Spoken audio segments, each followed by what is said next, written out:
En 1949, le nom de Bruno Gröning, que les médias présentent comme un guérisseur miraculeux, suscite une grande agitation.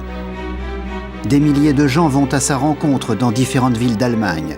Sans cesse, on y entend parler de guérisons incroyables.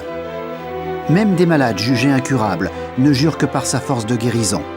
Les uns voient en lui un messie, d'autres un charlatan. J'étais donc aujourd'hui à Rosenheim, au Traberhof. Tu ne vas pas croire ce qui s'y passe. Il y avait des milliers de gens et Gröning qui parlait. Oh, ce Gröning. Tu ne vas pas recommencer avec ça. Il y avait tant de malades en chaises roulantes sur des civières. Et soudain, quelques-uns se sont levés. Mais arrête avec ça! Soudain, l'une des personnes qui était sur une civière s'est levée en disant « Je vais mieux, je vais mieux ». Et au même instant, la paralysie avait disparu. Cela s'est passé en une demi-heure vraiment. Là, j'ai essayé d'étendre mon bras, qui était comme cela depuis des années, et il s'est étendu. À cet instant-là, toutes les douleurs avaient disparu.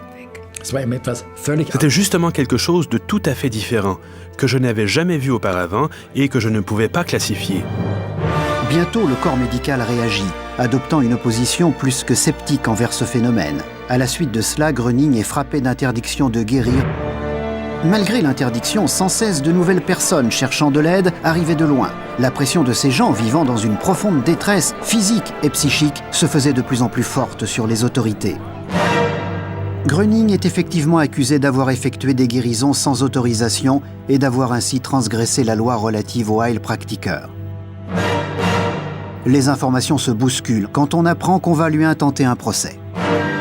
Une véritable dispute entre médecins au sujet du phénomène Gröning se déclenche.